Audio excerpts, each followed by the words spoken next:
भी समझेंगे, लेकिन इससे पहले इस बीच हमारे साथ पैनल पे धर्मेश शाह भी बने हुए हैं टेक्निकल नजरिया देने के लिए। Dharmesh, good morning, very happy new year to you. आज व्यूअर्स कैसे ट्रेड करें नए साल पर, इंडेक्स पर क्या स्ट्रैटेजी बनाए? Good morning, all, and happy New Year to all of you and your viewers. Yes, definitely, I think so. We remain to be very optimistic for the market for 2023, and we will. I think so. The market should be trading much higher than what we are seeing in 2022. Now, coming to the day for the performance, I think so. The market, I think so, is आज जो market खुल रहा है कहीं ना कहीं 40 point के आसपास गिरावट के साथ खुल रहा है, जो सिंगापुर निफ्टी दिखा रही है। तो हमें लग रहा है कि आने वाले मतलब हो सकता है कि इंट्राडे की बात करें तो 18,000 remains on the psychological side remains to be the strong support for the Nifty, जो हमें नहीं लग रहा है कि ब्रीच करना चाहिए।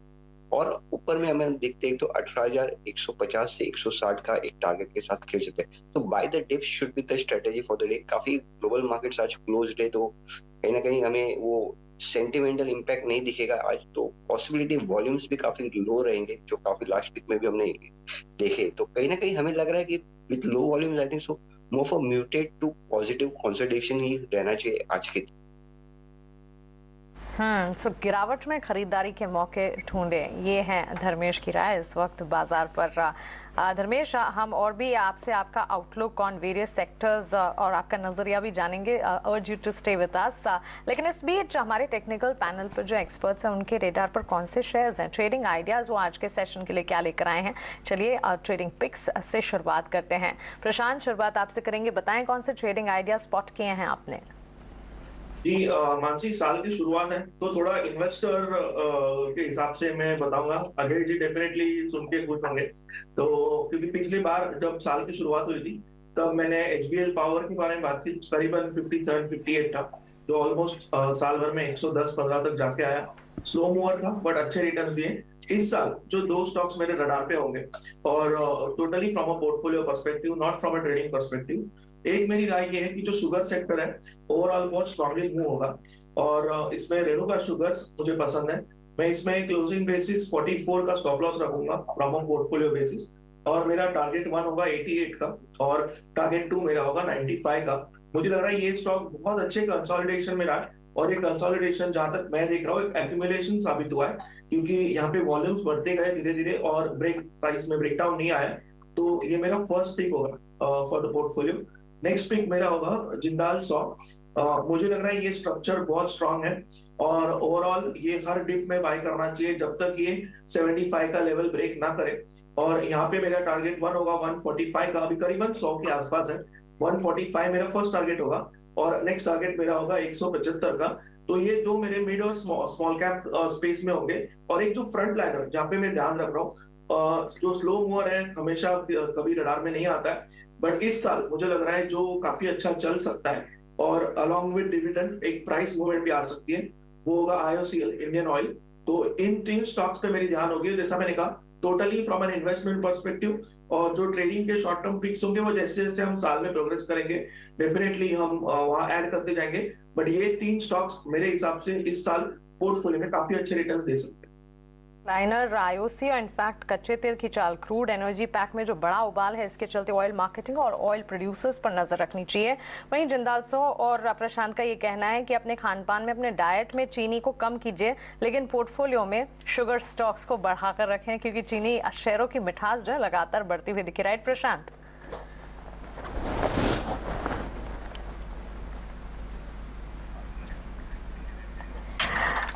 ओके, तो चलिए प्रशांत, आप ये कह रहे हैं ना कि चीनी शेयरों को पोर्टफोलियो का हिस्सा ट्रेडिंग आपके नजरिए से भी बनाकर रखना है।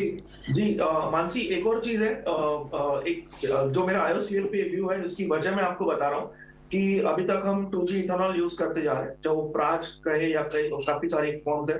बट मुझे लग रहा है कि इस साल जो 3G इथेनॉल रेवोल्यूशन में हम जाएंगे, वो शायद पूरे वर्ल्ड में ऐसे 1 या 2 ही रिफाइनरीज है जहां तक मुझे पता है, और may be IOCL might surprise us with something in that space। तो यहाँ पे इसीलिए मेरा ध्यान है फर्स्ट थिंग। और शुगर सेक्टर, जैसे मैंने कहा कि ये सारी चीजें कंबाइंड होगी, और शुगर के प्राइसेस भी इंटरनेशनली देखें तो मुझे लग रहा है कि ये sector definitely sector to watch होगा। तो काफी दिनों से इसमें कंसोलिडेशन हो रहा है, और एक टेक्निकल में बात कही जाती है कि longer the consolidation stronger is the breakout. तो जितने सालों का कंसोलिडेशन है वो जब ब्रेकआउट हो रहा है तो मुझे लग रहा है ये बहुत जल्द रुकेगा नहीं, स्लो मूवर होगा, काफी पेशेंस टेस्ट करेगा, बट ओवरऑल अगर हम अगले दिसंबर में बात करेंगे शायद ये स्टॉक हमारे टारगेट्स के ऊपर ही हो। चलिए, ये सारे के सारे शेयर्स हैं ट्रेडिंग आइडियाज फ्रॉम प्रशांत। सुमित, आप बताएं आपकी तरफ से, क्योंकि ऑटो बिक्री के डेटा आए हैं, अब ऑटो एंसिलरी भी फोकस में रहेंगी, क्या इन क्षेत्र से जुड़े स्टॉक्स हैं आपके रेडार पर और खरीदारी की राय होगी? जी बिल्कुल, जैसे कि हम हर बार बोलते हैं कि हमारा मेजरली जो फोकस रहता है वो डिलीवरी बेस्ड कॉल्स के लिए रहता है। तो आज 2023 का फर्स्ट ट्रेडिंग डे है, तो मेरे जो 3 पिक्स हैं उनमें से 2 जो रहेंगे वो पूरे साल के नजरिए से रहेंगे।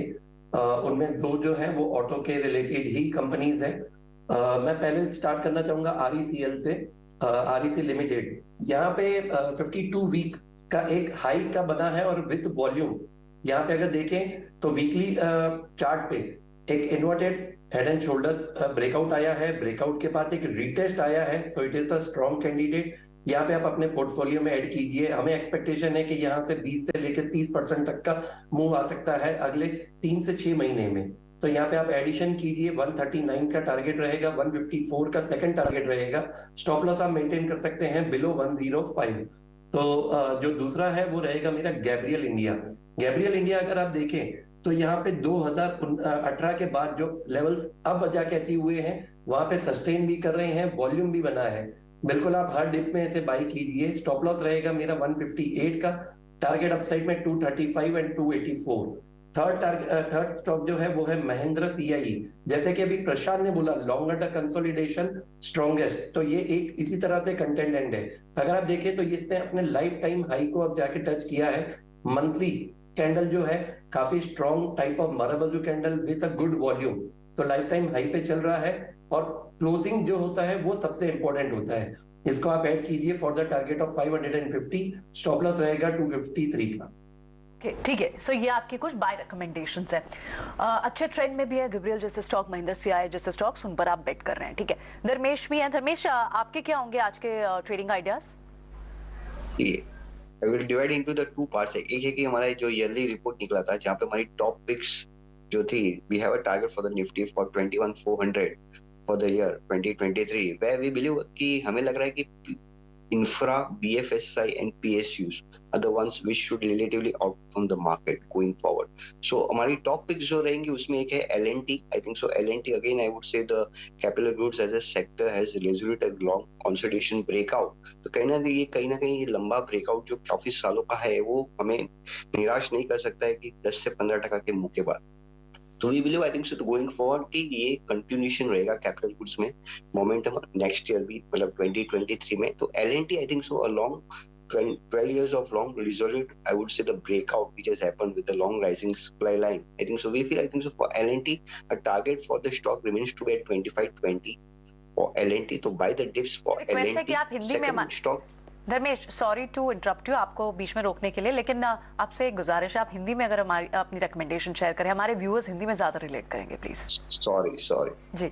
So L&T remains to be the L&T हमारी टॉप पिक रहेंगी inside the capital goods space. Apart from L&T हमें लग रहा है कि जो सेक्टर्स अच्छे कर सकते हैं वो है BFSI, जहाँ पे अगे इस साल हमने देखा तो BFSI रिलेटिवली आउट परफॉर्म किया है निफ्टी को, और ये relative outperformance we believe next year भी कंटिन्यू रहेगा इन BFSI। तो फेडरल बैंक है अमंग द प्राइवेट बैंक्स जो हमें लग रहा है कि 5 साल का लॉन्ग कंसोलिडेशन ब्रेकआउट जहाँ पे फेडरल बैंक में स्ट्रॉन्ग वॉल्यूम्स हुआ है, तो फेडरल बैंक भी एक है जहाँ पे देख सकते हैं buy the dips for Federal Bank for target of 168। And last but not the least from the PSU space where we, जहाँ पे हमें लग रहा है कि Midhani Mishra Dhatu Nigam, I think so again the 30 months of long consolidation, उसमें भी हमने देखा ब्रेकआउट। तो कहीं ना कहीं मिश्र धातु निगम यहाँ पे 295 के टारगेट के साथ हम देख सकते हैं। तो overall I think so for the market की बात करें तो infra, PSUs and capital goods and BFSI में एक आने वाले सालों में हम देख सकते हैं कि एक अच्छी तेजी देख सकते हैं। ओके, अविनाश से भी जान लेते हैं। अविनाश, आप तो काफी मिड कैप में हंटिंग करते रहते हैं मल्टी बैगर्स के लिए। ये साल जो व्यू बन रहा है कि ये स्टॉक पिकर्स ईयर हो सकता है, और हमने देखा है कई बार, खैर इस पे बड़ी डिस्कशन किसी और दिन करेंगे कि क्यों एक बहुत डीप एंड से जब बाहर वापस आता है बाजार तो एक बार तो लार्ज कैप चलते हैं और इंडेक्स कस के चलता है, उसके बाद कुछ समय के लिए इंडेक्स छोटी रेंज में आ जाता है और mid cap stock, small cap stocks ज़्यादा चलना उनका केस बनता है। जो इस साल लोगों का व्यू आ रहा है कि 2023 वो मिड कैप, स्मॉल कैप और स्पेसिफिक लार्ज कैप्स का साल हो सकता है। आपने कौन से स्टॉक्स रिसर्च करके निकाले हैं न्यू ईयर्स के लिए? देखिए अजय, मुझे लग रहा है कि काफी लोगों को ऑटो और ऑटो कंपोनेंट पसंद है, तो हमको भी ऑटो कंपोनेंट्स में मदरसन सुमी पसंद है।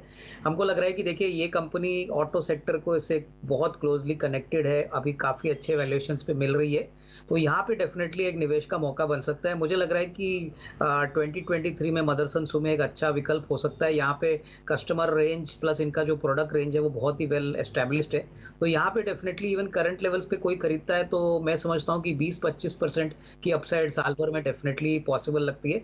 और दूसरा सेक्टर जो हमको काफी पसंद है, इनफैक्ट जो इंफ्रा से रिलेटेड है, वो सीमेंट है। सीमेंट में हमको लग रहा है कि सेकंड हाफ ऑफ FY23 और 23-24 ये बहुत अच्छा रहेगा। सप्लाई साइड प्रेशर्स थोड़े से कम हो रहे हैं, तो यहाँ पे हेडलबर्ग सीमेंट, उसके बाद श्री दिग्विजय सीमेंट और ऑब्वियसली बड़े में अल्ट्राटेक सीमेंट, ये तीनों सीमेंट कंपनीज में थोड़ा थोड़ा निवेश करने की गुंजाइश रहेगी। यहाँ पे डेफिनेटली एक अच्छा रिस्क रिवॉर्ड इन्वेस्टर्स के लिए मिल सकता है। तो सीमेंट भी एक ऐसा सेक्टर है जो अभी पूरी तरह से री रेटिंग नहीं हुई है, लेकिन यहाँ पे मौके अभी भी मिल रहे हैं, तो यहाँ पे निवेश के मौके जरूर इन्वेस्टर्स को ढूंढने चाहिए। ऑलराइट, तो ये आपकी तरफ से रिकमेंडेशंस रहेंगी, इन्वेस्टमेंट आइडियाज है क्लियरली ये अविनाश की तरफ से। बढ़ेंगे आगे। अब एक बार ये देख लेते हैं कि बड़े ब्रोकरेज हाउसेस सेक्टर्स पर क्या व्यू दे रहे हैं। आईटी सेक्टर पर भी व्यू है, मेटल्स पर भी व्यू है और कुछ बैंक्स पर भी, कुछ स्टॉक्स पर भी रिपोर्ट्स आई हैं। ममाक्षी से समझते हैं। ममाक्षी बताएं। जी बिल्कुल, शुरुआत करते हैं हम कुछ आईटी स्टॉक्स के साथ। हम देख रहे हैं कि जेफरीज की तरफ से एक प्रीव्यू आ रहा है।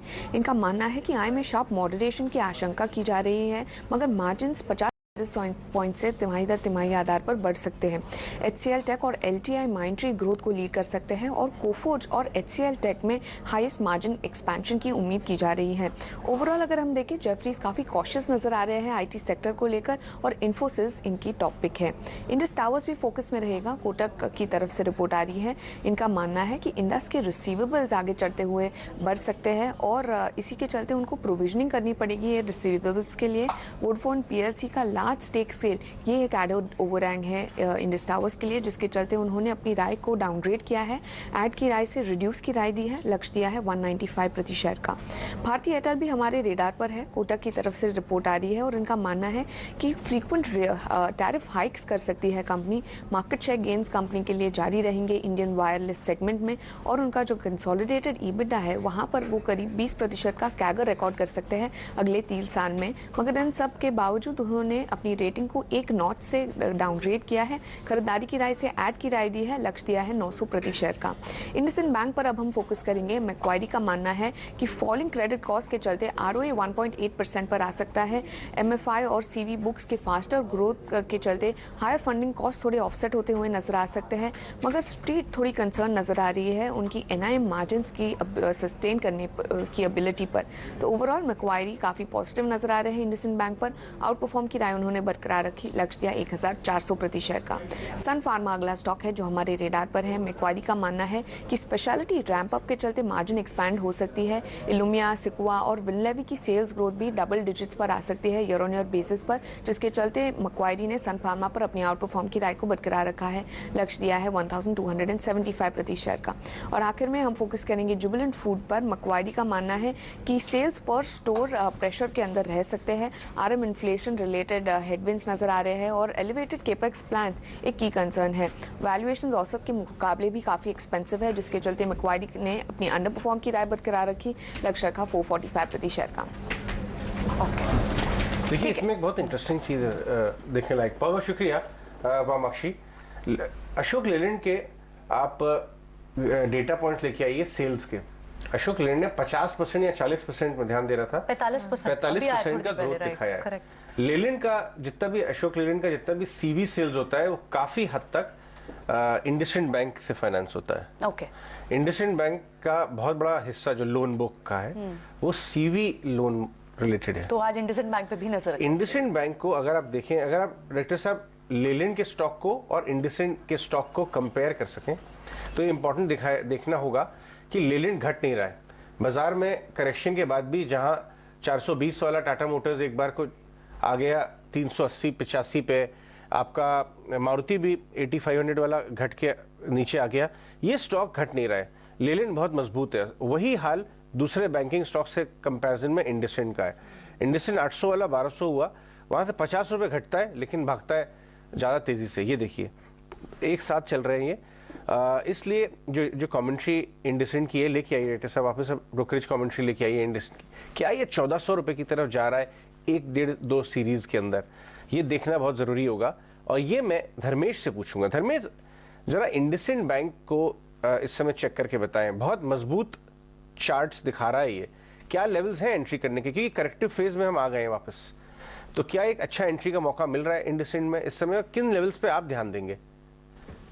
अजय जी, मैं आपसे टोटली सहमत हूँ। If you look at the relative terms, I think so we have a in-house relative filters where we believe कहीं ना कहीं इंडसइंड बैंक रिलेटिव टर्म्स में आउट परफॉर्म कर रहा है compare to other private banks. तो डेफिनेटली कहीं ना कहीं 1170 1180 remains to be the very strong support, काफी स्ट्रॉन्ग सपोर्ट है यहाँ पे। एक बार हो सकता है कि एक प्रॉफिट बुकिंग में, आई वुड नॉट से प्रॉफिट बुकिंग, बट कहीं ना कहीं रिट्रेसमेंट में वहां पे 1170 1180 का एक स्ट्रॉन्ग सपोर्ट है।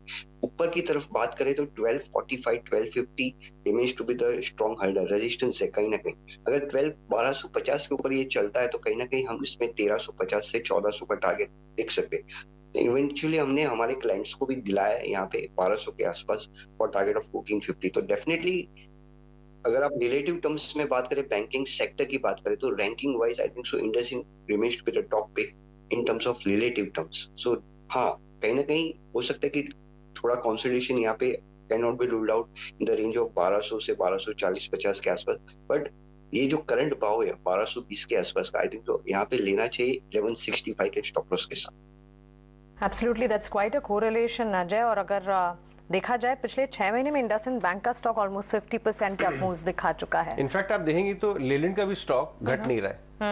इधर इंडसइंड बैंक नहीं घट रहा है, उधर लेलैंड नहीं घट रहा है ऑटो में। चलिए, तो बिल्कुल अशोक, लेलैंड और इंडसइंड दोनों पर आज नजर रखनी होगी और किस तरह से चार्ट्स मूव होते हैं ड्यूरिंग द डेज पर हमारा फोकस होगा। लेकिन आइए आगे बढ़ते हैं, इन्वेस्टमेंट आइडियाज आपके लिए भी लेकर आते हैं हम। और हमारा खास सेगमेंट मुनाफे का फंडा, हर रोज फंडामेंटल आउटलुक लेकर बाजार के दिग्गज हमारे साथ जुड़ते हैं और आपको बताते हैं 2 दमदार इन्वेस्टमेंट आइडियाज। बुओयांट कैपिटल के विरल बीरावाला हमारे साथ जुड़ गए हैं। विरल, गुड मॉर्निंग, स्वागत है आपका 18 आवर्स स्वदेश पर। Happy new year to you. बताइए कौन से इन्वेस्टमेंट आइडियाज और उसके पीछे की स्ट्रैटेजी, रैशनल क्या सुझा रहे हैं आप? Happy new year. तो आज के जो 2 आइडियाज रहेंगे, एक केमिकल सेक्टर से रहेगा और दूसरा बैंकिंग से। तो केमिकल्स में एक मरीन स्पेशलिटी केमिकल्स है, आर्चियन केमिकल्स, वो अपना फर्स्ट पिक रहेगा। ये कंपनी एक्चुअली 3 सेगमेंट में है, ब्रोमीन, इंडस्ट्रियल सॉल्ट और सल्फेट ऑफ पोटेश। तो अपन जो ब्रोमीन का कैपेसिटी है इनका लगभग 40,000 टन है, जो धीरे धीरे बढ़ के 80,000 टन हो जाएगा। लेकिन अभी की जो कैपेसिटी है उस पर भी वो काफी मार्केट लीडर है। इंडिया में लगभग 40% के ऊपर इसका शेयर है और काफी सारा चाइना एक्सपोर्ट करता है। पिछले 12 साल से देखें तो ब्रोमीन के प्राइसेस काफी स्टेबल रहे, लगभग $3,000 प्रति टन।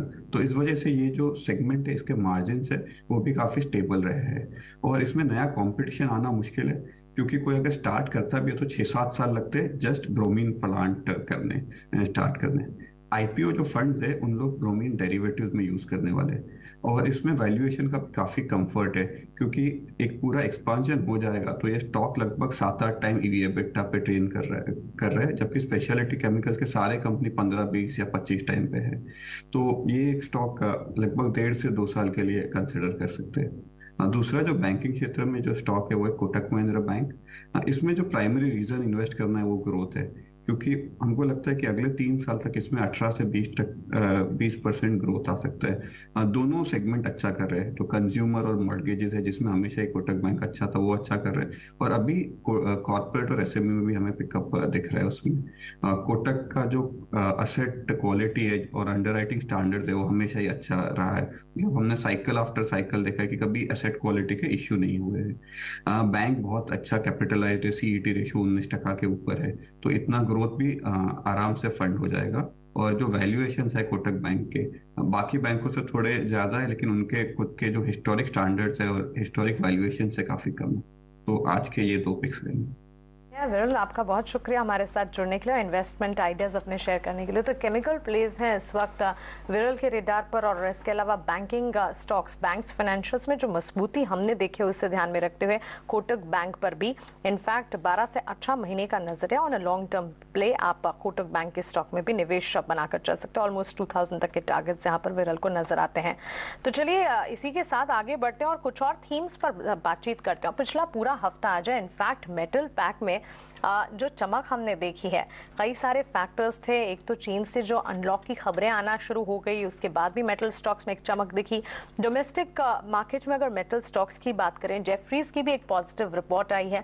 और अजय, इनफैक्ट मेटल स्टॉक्स पर एक साल के कॉशियस नजरिए के बाद जेफरीज अब बुलिश रिपोर्ट अपनी दिखा रहा है। जी हाँ, ये जो मैंने उसकी रिपोर्ट बहुत डिटेल में देखी नहीं है, शायद कुछ ग्राफिक्स लेके आएंगे, लेकिन एक तरफ ये मैं इनफैक्ट अविनाश से डिस्कस करना चाहूंगा। एक तरफ आप देखिए कि चाइना के यहाँ से ग्रेजुअल रीओपनिंग के चांसेस हैं, Correct. और इंडिया तो खैर ग्रो कर ही रहा है, डोमेस्टिक डिमांड सॉलिड है। दूसरी तरफ यूएस में स्लो डाउन, तो ये किस तरफ करवट बदलेगा ऊंट, ये एक देखने वाली बात होगी। और मैं बता दूं कि भाव जो है मेटल स्टॉक्स के इंडिया में काफी घट गए। अगर आप टॉप से देखें तो काफी सारे स्टॉक्स में अनवाइंडिंग हो चुकी है। क्या यहाँ पे एक मीडियम टर्म ट्रेड बन सकता है जिस हिसाब से डॉलर इंडेक्स मूव कर रही है? अविनाश, जेफरीज की रिपोर्ट पे नहीं, बट आपका व्यू मैं जानना चाहूंगा मेटल स्टॉक्स पे। इनफैक्ट अजय, आपने सही कहा कि चाइना ने अभी अपनी इकोनॉमी को रीओपन करने में काफी बड़े अनाउंसमेंट्स किए, और ये सबसे बड़ा थीम 2023 का हो सकता है, क्योंकि मेटल मार्केट में काफी समय से चाइना का इंतजार था। तो मेरे ख्याल से अगर ये फ्रक्टिफाई होता है, चाइना मेटल मार्केट में एंटर करता है, तो हम सभी जानते हैं कि मेटल के प्राइसेस में किस प्रकार की पॉजिटिविटी आ सकती है। और अगर मेटल स्टॉक्स की बात करें तो मुझे लग रहा है कि यहाँ पे ऑलरेडी पीक लेवल से स्टॉक्स ऊपरी लेवल से काफी पिटे हुए हैं। हमको लग रहा है कि स्टॉक्स लाइक वेदांता, उसके बाद हिंडाल्को, टाटा स्टील, जेएसडब्ल्यू, ये सारे स्टॉक्स में एक अच्छा पॉजिटिव सेंटिमेंटल एक्शन इनिशियली आपको देखने को मिलेगा। और उसके बाद जैसे जैसे नंबर्स आएंगे, मेरे ख्याल से अभी नहीं बट जैन टू मार्च के क्वार्टर के बाद होपफुली जो नंबर्स आएंगे वहां पे मेटल प्राइसेस अगर बढ़ते हैं तो मेरे ख्याल से आपको अच्छी खासी रीरेटिंग मेटल स्टॉक्स में देखने को मिलेगी। एटलीस्ट कम से कम 2 क्वार्टर्स के लिए तो विजिबिलिटी आएगी। उसके बाद वापस हमको ग्लोबल हेडविंड्स और डेवलपमेंट्स वॉच करने पड़ेंगे। बट डेफिनेटली आपने सही कहा कि मेटल सेक्टर अंडर ओन्ड है, और यहाँ पे एक डेफिनेटली एक रिस्क रिवॉर्ड बन सकता है थोड़े से हाई रिस्क इन्वेस्टर्स के लिए जो ये सेक्टर पे प्ले करना चाहते हैं। पुरानी कहावत भी है धर्मेश, आप शायद, जो घटे हुए बाजार में या घटते हुए बाजार में क्या लेना चाहिए, तो अगर आपको सिर्फ लॉन्ग ट्रेड ही खेलना आता है तो वो लेना चाहिए जो ऑलरेडी घट चुका है, और उस कैटेगरी के अंदर मेटल आता है, पहले से ही घटा हुआ है और इस समय बाजार भी घटता सा नजर आ रहा है। तो क्या इस समय रिस्क रिवॉर्ड यहाँ फेवरेबल है? आप ट्रेड लेंगे धर्मेश मेटल में किसी काउंटर में, और अगर लेंगे तो किस में लेंगे? देखिए अजय जी, अगर आप एक बात देखें मेटल स्टॉक्स की, लास्ट 2-3 महीने में जितने भी नेगेटिव न्यूज आए चाइना की तरफ से, कहीं ना कहीं प्राइस में वो गिरावट नहीं देखी हमने। कोई भी स्टॉक हो, चाहे वो टाटा स्टील हो, I think so they are trading in this range of 100-115, या जेएसडब्ल्यू स्टील ने तो नया हाई मार दिया था कहीं ना कहीं, जिंदा स्टील एंड पावर ऑल्सो। तो कहीं ना कहीं प्राइस इज सेइंग समथिंग, मतलब हम हमेशा कहते हैं कि भाव भगवान होता है, तो कहीं ना कहीं अगर स्क्रीन देख के देखते हैं तो कहीं ना कहीं लगता है कि कहीं ना कहीं नीचे में बाइंग होती है after all this negative news. तो ऑल नेगेटिव न्यूज कहीं ना कहीं एब्जॉर्ब होती जा रही है मेटल स्पेस में। डेफिनेटली रिस्क रिवॉर्ड की बात करते हैं, मेटल इंडेक्स की बात करें तो ईयरली बेसिस पे देखते तो हायर टॉप हायर बॉटम अभी भी मेंटेन्ड है। We believe, I think so may be short term it's can consolidate, but अगर टॉप पिक की बात करते हैं मेटल्स में तो डेफिनेटली यहाँ पे बाइक करना चाहिए। जैसे कि एल्यूमिनियम पे हम पॉजिटिव है, तो हिंडाल्को एक है कि जहाँ पे हमें लग रहा है कि रिलेटिव टर्म्स में आउट परफॉर्मेंस कंटिन्यू होना चाहिए, तो 510 से 520 के टारगेट के साथ हिंडाल्को देख सकते हैं। Apart from Hindalco, Tata Steel, JSW Steel are also the ones जहाँ पे एक बाइक का देख सकते हैं at the current market price. So definitely price is saying that buy the dips. Maybe I think so fundamentals right now are not supporting, but as I said that कि कहीं ना कहीं signals आपको पहले ही मिल जाते हैं, तो metals is giving the early signals of buy at the current market price. तो आप यहाँ बाय सिग्नल्स देख रहे हैं, टाटा स्टील भी बाय करेंगे आप और हिंडाल्को को भी बाय करेंगे मेटल पैक से, ठीक है?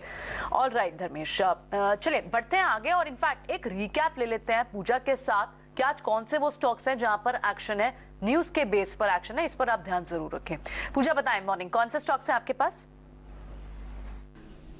जी, टोरेंट पावर पर नजर रखिए। पहला स्टॉक होगा रिन्यू एनर्जी से क्लीन पावर प्रोजेक्ट खरीदने की बातचीत जारी है कंपनी की, और 1.1 गीगावाट प्रोजेक्ट की एंटरप्राइज वैल्यू जो है वो $1.2 बिलियन की है। इसके लिए नॉन बाइंडिंग भी जमा कर दिया है। इक्विटी वैल्यूएशन $450 मिलियन के आसपास बताया जा रहा है। दूसरा स्टॉक होगा सुप्रीम पेट्रोकेम। यहाँ पर भी नजर रखिए। पॉलीस्टीरीन ईपीएस के लिए महाराष्ट्र पॉल्यूशन बोर्ड से कंपनी को मंजूरी मिल चुकी है और इसकी जो क्षमता है वो 36% से बढ़कर 3 लाख सालाना हो जाएगी। करीब करीब 70% जो इनकी क्षमता है वहां पर बढ़ोतरी होगी।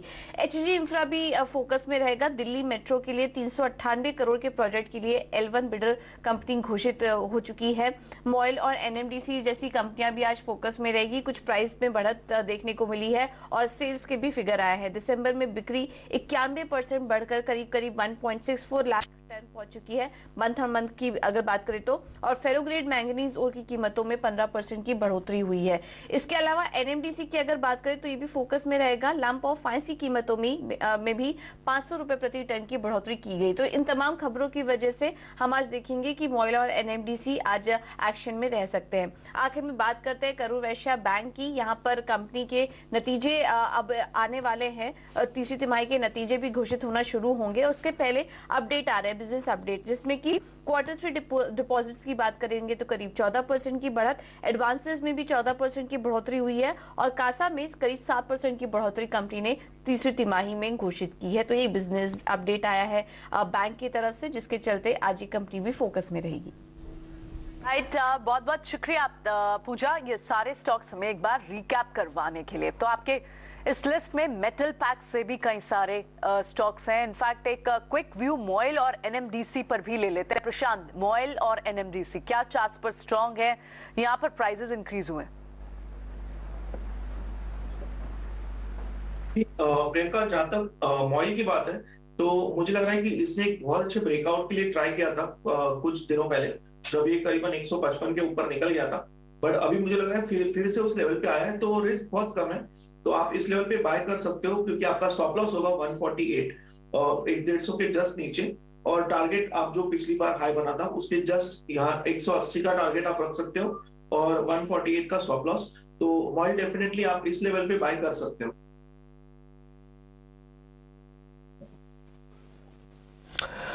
ओके, ठीक है। खैर, एनएमडीसी पे तो खबर ये भी है कि एलआईसी ने अपना स्टेक थोड़ा सा कम किया है, लेकिन ये कॉन्ट्रा है न्यूज़ जो अभी तक की अभी आप न्यूज़ देख पा रहे थे। खैर, इस बीच कुछ और स्टॉक्स भी ऐसे जिन पे आज थोड़ा ध्यान रखना चाहिए। अभी हमने थोड़ी देर पहले ही ना आपको अर्निंग्स वाली एक प्लेट दिखाई थी, जिसमें इन्फोसिस, टीसीएस, एचसीएल टेक के नंबर्स कौन कौन से डेट को आ रहे हैं।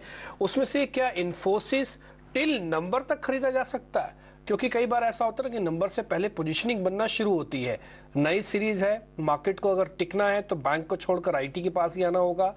एक बार प्रशांत, ये मेरे को आपसे पता करना है, एक बार जरा इन्फोसिस चेक करोगे आप? मैं जब तक नंबर्स नहीं आते ना तब तक खरीदूंगा इसको। वो है 12 जनवरी, इन्फोसिस के नंबर है 12 जनवरी। तो मेरे पास आज 2 से 12 जनवरी तक का समय है, इन्फोसिस खरीदना है। नंबर्स में मैं भेज दूंगा।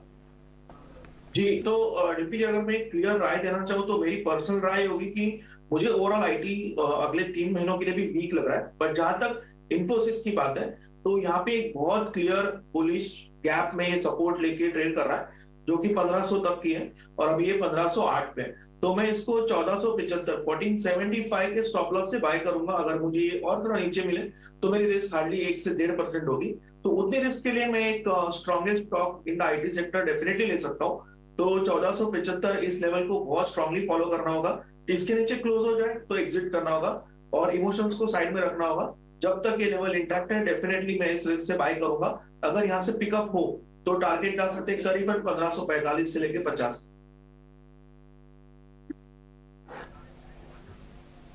ओके, ठीक है। एक दो शेयर और भी हैं जो इस सीरीज के साथ में थोड़ा ध्यान रखना चाहिए, वो है टाटा केमिकल्स। टाटा केमिकल्स के अंदर क्या बेस बन चुका है? Ratnesh, good morning. एक बार जरा आप इसको चेक करेंगे। ये जो गिरावट है इसकी कंप्लीट हो चुकी है। मैं इस नई सीरीज के साथ नए साल में कुछ शेयर को पकड़ रहा हूं, तो उसमें से टाटा केमिकल्स मेरी लिस्ट में बार बार आ रहा है। क्या मैं ठीक सोच रहा हूं सर? टारगेट मिलेगा? अच्छा, गुड मॉर्निंग डिम्पी जी, गुड मॉर्निंग एवरीवन। और सभी को सबसे पहले नववर्ष के आपको, की पूरी टीम को, पैनलिस्ट को और आप हमारे सभी दर्शकों को नववर्ष की बहुत बहुत शुभकामनाएं।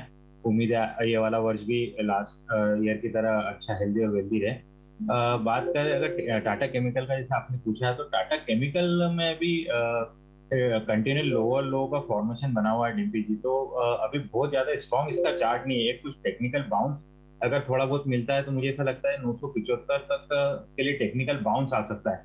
बाकी ओवरऑल आप चार्ट देखेंगे तो स्ट्रॉन्ग नहीं बना हुआ है। 930 का किसी को स्टॉप लॉस लगाना चाहिए यहाँ पे, पर मेरी राय ये रहेगी कि थोड़ा सा अगर इसको वेट एंड वॉच रखे, थोड़ा सा अभी अवॉइड करें तो थोड़ा सा बेटर रहेगा। ठीक है, सो ये तो टाटा केमिकल्स पर ये आपकी व्यू रहा इंडेक्स पर। रत्नेश, आज स्टॉक स्पेसिफिक स्ट्रैटेजी में आपके यही स्टॉक्स हैं?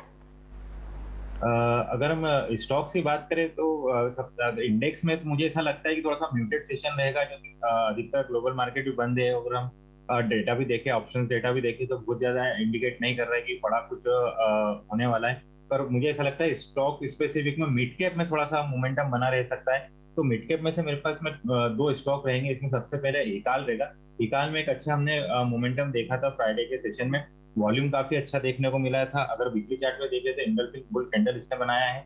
डेली चार्ट पे मैं देखूं तो राउंडिंग फॉर्मेशन बना रहा है, 200 मूविंग एवरेज का सपोर्ट लेके निकला है। तो हिकाल पे मुझे ऐसा लगता है मौका बन सकता है। 401 का स्टॉप लॉस लगाना चाहिए और 435 का टारगेट बनेगा। दूसरा स्टॉक हम देखें तो एक पीएनबी हाउसिंग में मुझे एक कंटिन्यू हाई फॉर्मेशन दिख रहा है डेली चार्ट के ऊपर। वीकली चार्ट पे भी हम देखें तो एक अच्छा फॉर्मेशन इसमें बनता हुआ दिख रहा है, राउंडिंग फॉर्मेशन बनता हुआ दिख रहा है। तो मुझे ऐसा लगता है कि पीएनबी हाउसिंग पे भी एक मोमेंटम बन सकता है। 525 के स्टॉप लॉस से 550 के टारगेट के लिए पीएनबी हाउसिंग पे भी चांस दे सकता है। ये भी स्टॉक्स पीएनबी हाउसिंग और हिकल, ये 2 स्टॉक्स आपको पसंद आ रहे हैं। और पीएनबी हाउसिंग में तो अच्छा एक ब्रेकआउट भी चार्ट्स पर दिख रहा है। लेकिन अविनाश भी है हमारे साथ, अविनाश से समझता है। अविनाश, एक जो फिर से आपको एक री रेटिंग मूव दिख रही है, जितने भी अफोर्डेबल हाउसिंग फाइनेंस से जुड़ी हुई कंपनियां हैं, एक रिन्यूड इंटरेस्ट उनमें जरूर दिखाई दे रहा है। और उनमें कई सारी ऐसी कंपनीज है, आवास फाइनेंस, एप्टस, इन्हें भी काफी पसंद किया जा रहा है। आपके स्पेस में टॉप बेट्स क्या होंगी?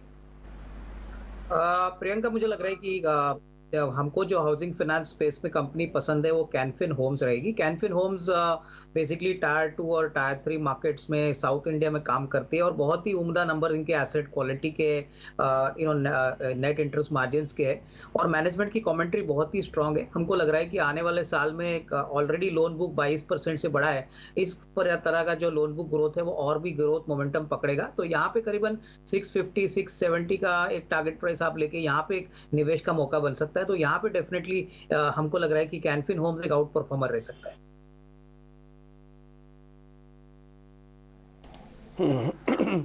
कुछ एक और शेयर्स जिस पे थोड़ा ध्यान रखा जा सकता है, आईटी के जैसे नंबर्स के लिए हमने इन्फोसिस को छांटा है।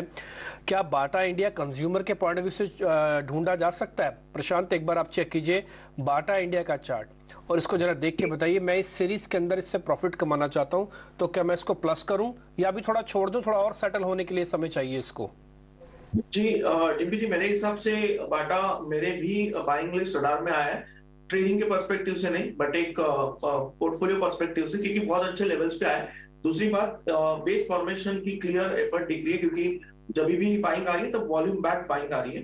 तो यहाँ पे मेरा स्टॉप लॉस जो होगा वो होगा 1620 का 1620, और टारगेट जो मैं देख रहा हूँ वो फर्स्ट टारगेट मेरा होगा करीबन 1710 से लेके 1725 तक।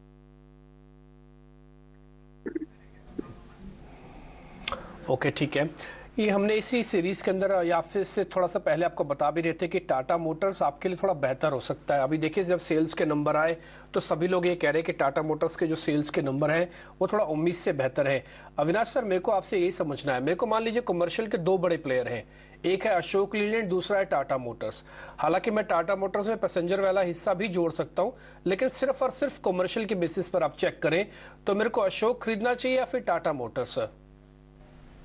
सर डिम्पी, मुझे लग रहा है कि अगर कमर्शियल व्हीकल की बात करें तो जो प्योर कमर्शियल व्हीकल प्ले है अशोक लेलैंड, वहां पे मुझे लग रहा है कि रिस्क रिवॉर्ड शायद ज़्यादा अच्छा रहेगा। टाटा मोटर्स के लिए अगर हम पूरी तरह से इसकी फेयर वैल्यू ले ले तो पैसेंजर कार्स करीबन 12-13% ही कंट्रीब्यूट करता है, तो इससे कोई बड़ी रेटिंग नहीं आएगी। लेकिन अशोक लेलैंड ने इस महीने के नंबर में भी बहुत अच्छा ग्रोथ दिखाया है। प्लस हमको लग रहा है कि इनका डिफेंस में भी काफी बड़ा एक्सपोजर है। तो ओवरऑल मुझे लग रहा है कि अशोक लेलैंड में अगर कोई पोजीशन लेता है तो अगले 3 से 6 महीने में एक शॉर्ट टर्म व्यू भी पॉजिटिव बनता है। प्लस ऑब्वियसली इंफ्रास्ट्रक्चर के लिए अगर गवर्नमेंट बजट में कोई बड़े अनाउंसमेंट्स करती है तो इसका भी एक rub off effect Ashok Leyland को मिलेगा। तो अशोक लेलैंड डेफिनेटली टाटा मोटर्स के रिलेटिव टर्म्स में काफी अट्रैक्टिव लग रहा है। ऑलराइट, आपको अशोक लेलैंड पसंद आता है और इनफैक्ट बजाज ऑटो के भी नंबर्स आए हैं तो वाई ऑन वाई बेसिस पे तो आपको लगभग 22% की घटोतरी देखने को मिल रही है व्हीकल सेल्स में, और एक्सपोर्ट फिगर्स भी घटे हैं लगभग 39%। एक बार के लिए हमारे साथ इनफैक्ट रत्नेश भी है। अब एक बार देख लेते हैं, हीरो मोटोकॉर्प हो, बजाज ऑटो, वो एक अर्ली साइंस जो रिवाइवल के दिख रहे थे वो आपको सेल्स नंबर्स में कन्वर्ट होते हुए नहीं दिख रहे हैं। बजाज ऑटो को, हीरो मोटोकॉर्प को आज कैसे ट्रेड करेंगे आप रत्नेश? अगर हीरो मोटो का चार्ट में देखो तो इसमें डेली चार्ट पे 200 मूविंग एवरेज को सपोर्ट लाइन को जरूर इसमें टेस्ट करा है, बट अभी भी बहुत ज्यादा कंसोलिडेशन में, अगर इसका हायर पे देखे तो बहुत सप्लाई काफी दिख रहा है इसको।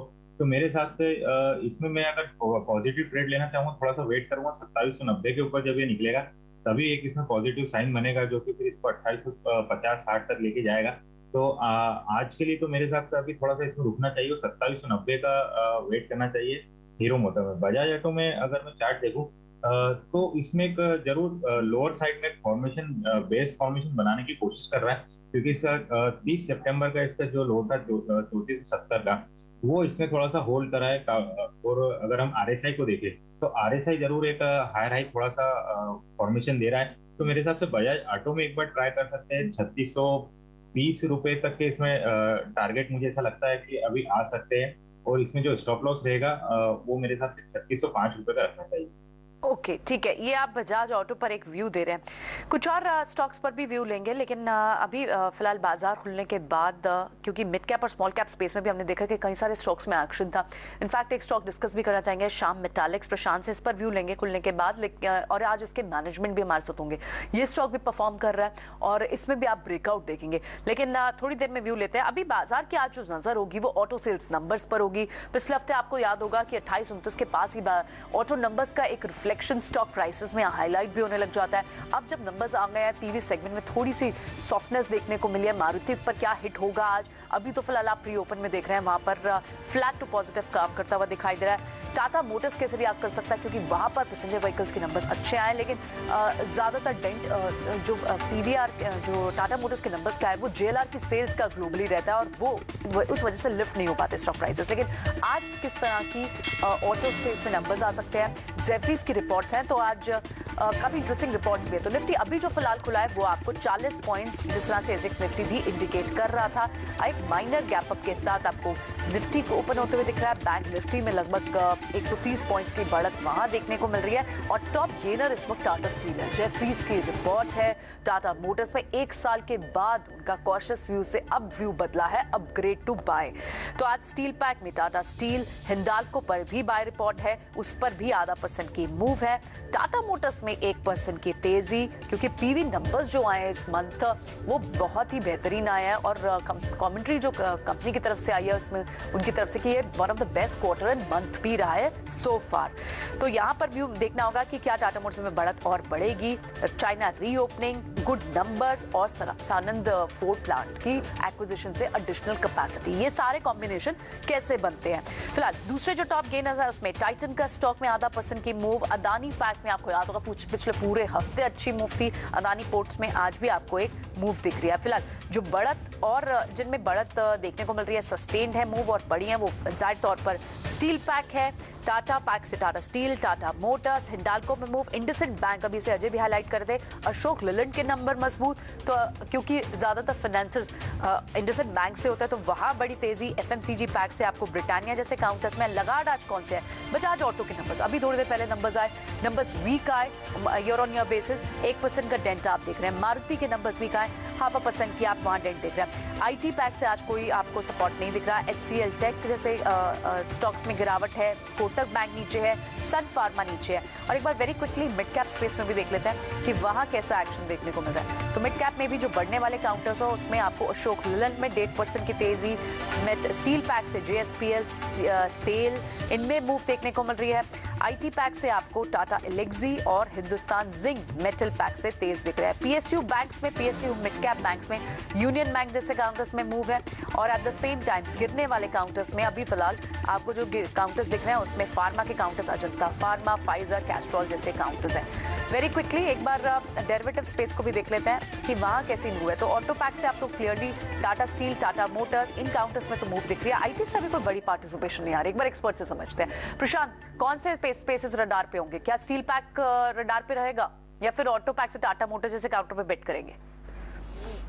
जी प्रियंका, मुझे लग रहा है कि फिलहाल मैं जो आपने जो पहले सेक्टर मेंशन किया आईटी, वहां से दूर रहूंगा। मोमेंटम मेटल्स में बना हुआ है तो डेफिनेटली मेटल्स में जिंदाल स्टील सबसे आउट परफॉर्मर रहा है। Even before the rally started मुझे लग रहा है ये स्ट्रांग था, अभी और स्ट्रांग हो रहा है। JSW स्टील और टाटा स्टील दोनों ही अच्छे लग रहे हैं। और जहां तक ऑटो सेक्टर की बात है तो मैं आज थोड़ा सा वेट करूंगा, क्योंकि आज जो नंबर्स आए उनका रिएक्शन आ रहा है। अगर ये मूव 1-2 दिनों तक सस्टेन करेगी, क्योंकि मुझे लग रहा है टाटा मोटर्स को 395 ये लेवल के ऊपर क्लोज होना बहुत मुश्किल है।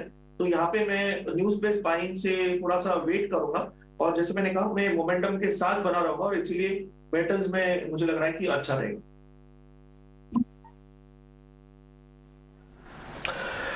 ठीक है रत्नेश, एक बार आप जरा ONGC और चेक कीजिए। आज सुबह से सभी लोग क्रूड के बारे में भी चर्चा कर रहे हैं, $85-86 का। मैं को खैर क्रूड से ज़्यादा मैं इम्पैक्ट नहीं डाल रहा था ONGC पे, लेकिन ONGC का जो रोल ओवर का नंबर आया, जो डाटा आया था ना, वो काफ़ी स्ट्रॉन्ग था।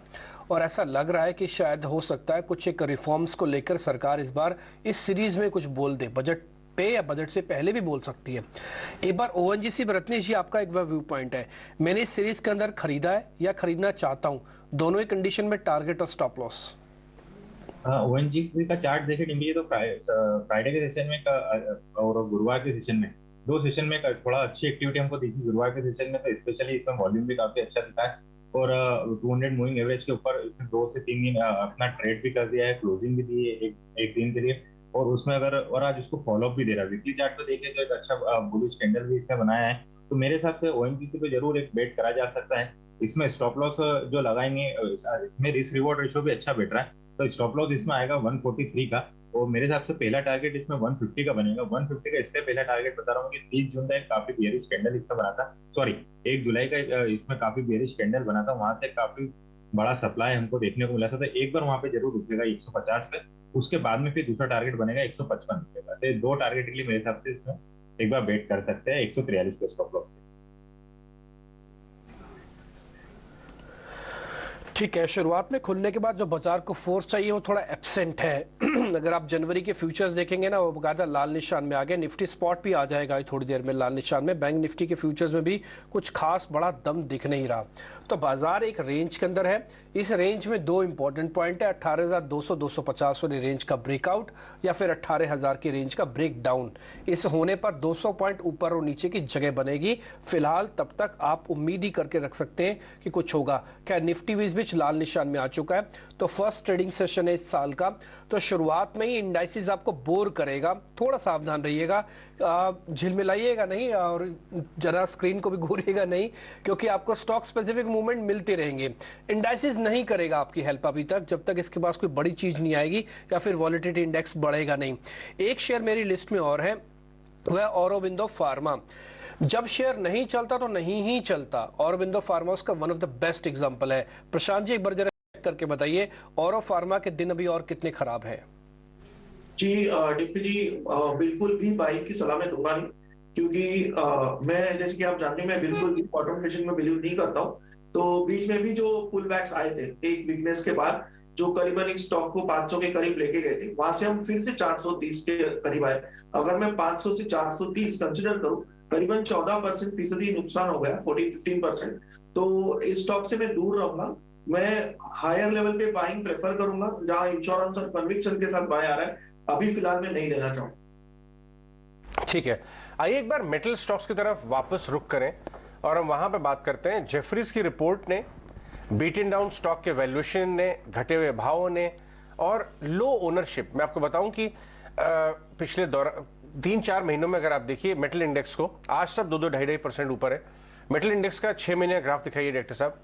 वो जरूरी एक बार देखना कि कभी भी आप बाय कॉल लें तो एक बार देखें कि इंडेक्स में हुआ क्या है। मेटल इंडेक्स में काफी पोजीशन अनवाइंडिंग हुई। ये देखिए, ये जो कट आप देख रहे हैं 6 महीने में, ये जो करेक्शन आया था, इसमें सारे भाव घट गए और अब वापस वहां पे आ गए। क्या इस यहां से एक ट्रेड, ड्यूरेबल ट्रेड बन सकता है? इस बारे में हमने आपको प्री मार्केट में ही बताया था और धर्मेश कह के गए थे, अपने स्टॉक पिक्स देके गए थे कि क्यों आपको लेना चाहिए मेटल स्टॉक्स। आज सब मेटल इंडेक्स तो खैर ऊपर है ही और सारे स्टॉक्स वहां के चल रहे हैं। धर्मेश तो है नहीं, मैं एक बार प्रशांत के साथ वापस बात करना चाहूंगा, मेटल स्टॉक्स में कहां पे किस तरह के ट्रेड्स बन सकते हैं और इस भाव से भी क्या ले सकते हैं। बताइए प्रशांत, जेएसपीएल लेंगे आप, टाटा स्टील लेंगे या जेएसडब्ल्यू स्टील लेंगे? जी अजय जी, टॉप पिक जो आ रहा है वो जैसे मैंने कहा कि सेक्टर और चाइना की न्यूज आने से पहले ही जो स्टॉक स्ट्रॉन्ग था वो था जेएसपीएल।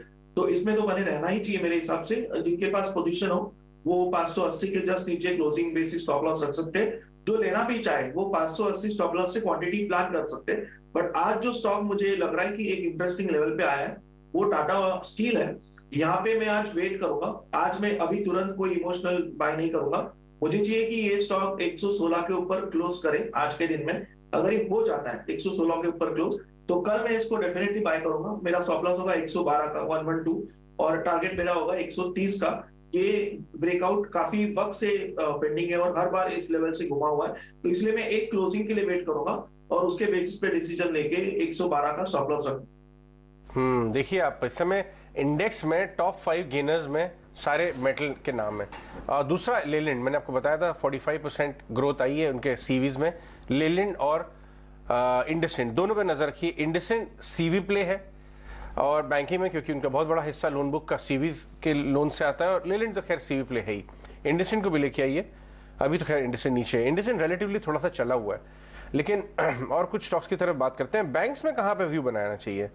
आईसीआईसीआई बैंक को देखिए जरा, फ्राइडे को तो काफी पिटाई हुई थी और उसके बाद आप इस समय करीब 895 के आसपास चल रहा है। इसका भी शायद 20 तारीख को रिजल्ट है। सुमित, जरा इसमें बताएं, आईसीआईसीआई बैंक में अगर मुझे एक ट्रेड लेना है इस सीरीज के लिए, कौन से लेवल्स पे एंट्री करनी चाहिए?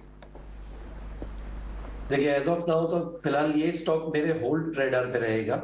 नो ट्रेड जोन है अबव 910 एंड बिलो 880। ये जो दो लेवल्स है मैं यहाँ पे होल्ड करके रखूंगा और उसके ही अकॉर्डिंगली मैं अपना ट्रेड इनिशिएट करूंगा। ओके, ठीक है, आप इसे यहाँ पर अभी होल्ड करेंगे। मिड कैप स्पेस में भी इनफैक्ट आप स्टॉक्स देखें जहाँ पर नंबर्स अच्छा है, खरीफ प्रोडक्शन अच्छी है, commercial vehicle segment, agri theme in fact Escorts, उसके चलते आप यहाँ पर मूव दिख रहे हैं और पिछले हफ्ते से आपको एस्कॉर्ट्स में मूव दिखनी शुरू हो गई थी। एस्कॉर्ट्स पे क्या आप करंट लेवल से प्लस करेंगे रत्नेश? स्पॉट का चार्ट देखे प्रियंका जी, तो इसमें सबसे अच्छा ये बात ये कि अपने सेक्टर में आउट परफॉर्म कर रहा है और इसमें जब भी अगर एक डाउनफॉल आता है सेक्टर में या स्टॉक में तो बहुत कम स्पॉट में compare to the other stocks. तो इसको मैं आरएसआई बोलूंगा कि आरएसआई इसकी काफी स्ट्रॉन्ग है compare to the other stocks इस सेक्टर में और सेक्टर्स में भी। तो मुझे ऐसा लगता है कि स्पॉट में जरूर एक बाइंग रहेगी। इसके चार्ट में किसी भी तरह का भी डेंट नहीं है। एक जरूर ये रुक रहा है 2165 2160, यहाँ पे कहीं पे रुक जाता है ये, तो मेरे हिसाब से इसमें जरूर एक बाइंग बनती है। इसमें स्टॉप लॉस रहेगा 2100 रुपए का। मैं शॉर्ट टर्म की बात कर रहा हूँ और इसमें एक बार का टारगेट अभी जो आता है 2235 रुपए का और उसके बाद में फिर 2300 रुपए का। तो ये दो टारगेट के लिए मुझे ऐसा लगता है कि स्पॉट में एक बार जरूर वेट करी जा सकती है। स्कॉट्स कुबोटा पर आपका ये एक व्यू, लेकिन इस बीच आप मेटल्स की तेजी देखें तो सिर्फ स्टील नहीं, एल्यूमिनियम पार्क में भी आपको तेजी बढ़ती हुई दिखाई दे रही है। टाटा स्टील तो बढ़कर इनफैक्ट 3% हो गया और हिंडाल्को भी ऑलमोस्ट 3% के पास हो रहा है। 3.5% टाटा स्टील की तेजी आपको दिख रही है और टाटा मोटर्स से यहाँ पर आपको आज 1.5% की तेजी दिखाई दे रही है। इसके अलावा कुछ और स्टॉक्स देख लेते हैं। भारती एयरटेल, ये एक स्टॉक भी है जो पीछे एक बार के लिए तो चाल दिखाई स्टॉक ने, फिर ब्रीदर लिया और अब क्या फिर से, क्योंकि रेट हाइक्स इनके फरवरी में है, स्लेटेड है। और भारतीय एयरटेल पर क्या मूव बनती है प्रशांत यहां से? प्रियंका, जहां तक भारतीय एयरटेल की बात है तो मुझे लग रहा है इसका बेस के बहुत नजदीक आया है और अगर मैं यहाँ पे प्राइस देखूं करीबन 809 के आसपास है, तो जो स्टॉप लॉस होना चाहिए वो होना चाहिए करीबन 798 का, यानी 800 के जस्ट नीचे। तो 798 के स्टॉप लॉस से मैं बाय करके यहाँ पे टारगेट रख सकता हूँ करीबन 830 का 830। तो रिस्क रिवॉर्ड जस्टिफाई है ऑलमोस्ट 1:2 2.5। तो इस लेवल के लिए आप ले सकते हो, बट कोई ये सिर्फ एक पुल बैक ट्रेड होगा। अभी तक कोई स्ट्रॉन्ग अपमूव मैं एक्सपेक्ट नहीं कर रहा हूँ। 830 पे आने पे मैं स्ट्रेट प्रॉफिट बुक कर लूँ। थोड़ा मिड कैप स्टॉक्स की तरफ अगर आप देखेंगे तो आपको बहुत सारे स्टॉक्स में अच्छी चाल नजर आएगी।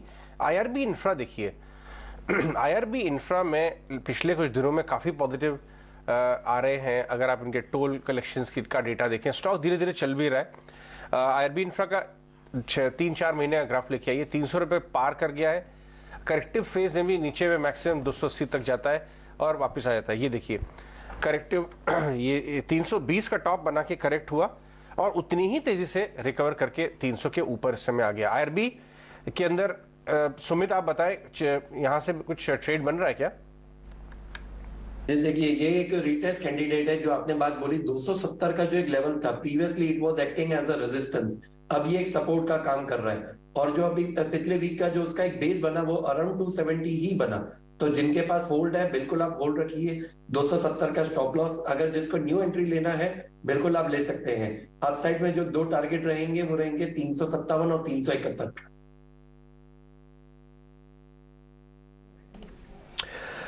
जो शुरुआत में डाटा बन रहा है निफ्टी और बैंक निफ्टी का, हालांकि अभी बाजार खुले हुए सिर्फ 10 मिनट ही हुए हैं, लेकिन जो शुरुआत में डाटा वो इंकरेजिंग नहीं है। 18,200-250 वाली रेंज को पार करना थोड़ा मुश्किल होगा क्योंकि शुरुआत में दिक्कत है। इसलिए मैं अभी जरा शॉर्ट्स के सौदे भी आपके सामने रखूंगा। एसबीआई लाइफ, एक बार प्रशांत जी आप इसको जरा चेक कीजिए, एसबीआई लाइफ को शॉर्ट किया जा सकता है क्या?